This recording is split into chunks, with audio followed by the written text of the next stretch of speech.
Okay, so maybe someone can explain to me some interrogation that I have. First, this end on a pair board, I have like this is the big blind range, defend range, 40%, which is a bit high, but for Zoom 100 that I play, but it's not too bad.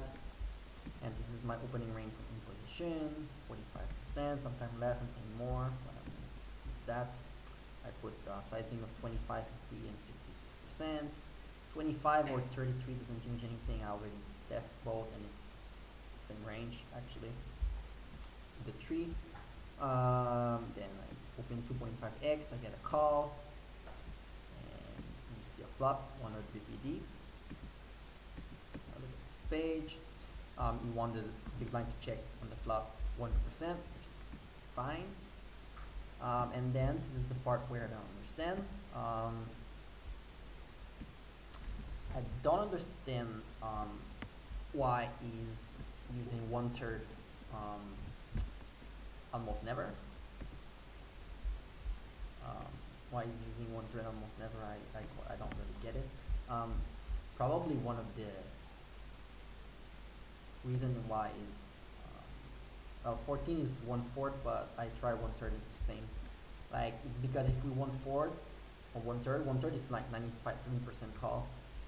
He's gonna have to call with his entire range. So I mean, what's the point in betting 1/3 if the guy is supposed to call with his entire range? Doesn't make too much sense. It's like a waste of c bet. Should rather check in that 1/3 if you're getting call 100%. But yeah, thing is nobody's gonna call 100% versus the 1/3. That's why like I'm a bit confused. So he doesn't like 1/3, and I think it's because it gives the odds to from the big blind perspective to really call with anything.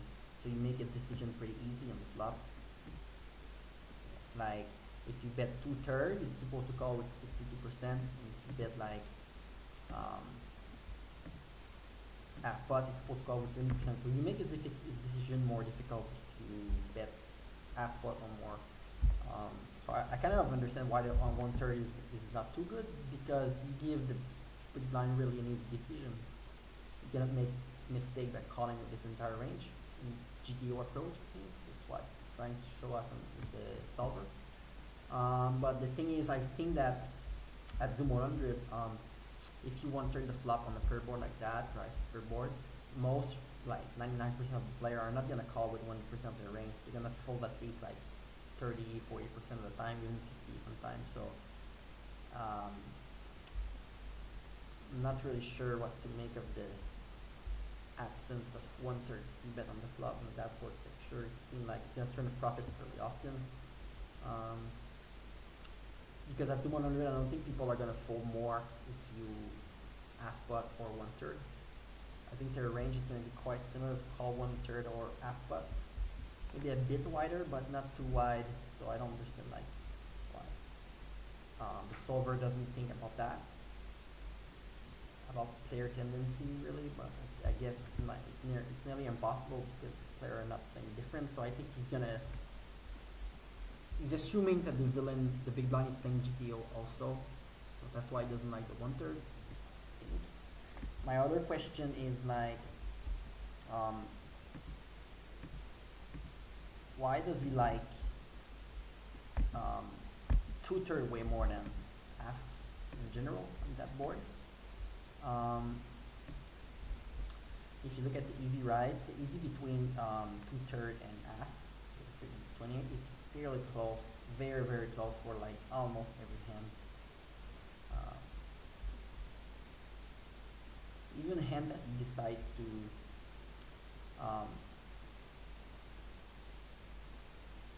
even a hand that you decide to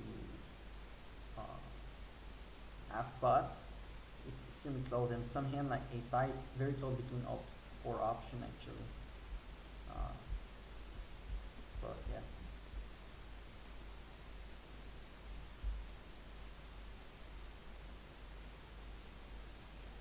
And even a hand like queen and suits, it seems fairly close between all options except the 1/3. Yeah. So I get confused as to why 2/3 is better GTO than half pot. Is it surely, is it all only because of the fact that it's supposed to call 62%, the big blind is supposed to call 62% versus it's a bit bigger, it's a bit smaller, it's supposed to call more? A bit more, like 8% more. I don't really know. That's the reason. Also, why is he checking a hand like, I don't know, Jack 10 suited, right? The EV between check, bet 36, bet 28 is very close, right? But why if he's better is better to check overall? You have Jack 10 of spade, right? You can keep betting on a 7, a 9, a 10, a Jack, Queen, spade, if you're in spade. So yeah, I have the board that you can keep going, and maybe a king on an A, and then on an or an ace, or maybe not. You can check an ace turn and bluff river. You have a couple of options, but it seemed like betting the flop, half pot or 1/3 or Jack 10 make your life much easier on the turn. As if you check like, if you check the back the flop and the turn is like a 7 and a queen and the villain bet, you're gonna call and then you're gonna have to bluff the river or get there, or like, I don't know, up to win with, hope you're gonna win with Jack I. So it seemed like checking make your life more difficult in further street. As if like if you have Jack 10 and you see bet, it seems like it's gonna be easier to play um, as the better, as you see better. So I don't get why the EV for checking is better. It probably has something to do with the calling range you're supposed to have versus the bet, but I'm kind of confused because people are folding usually too much.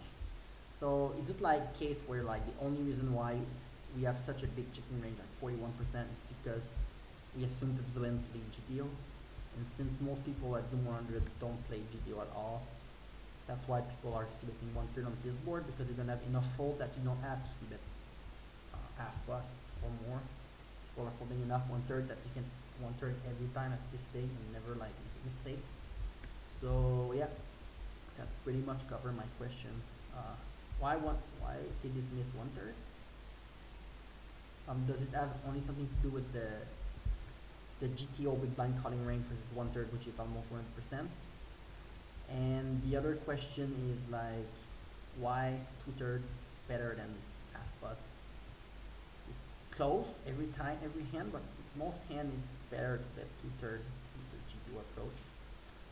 So yeah, that's my two questions really. So I'm gonna make this video short and close this. If anyone can answer me, give me a bit of advice on the video, I will really appreciate it.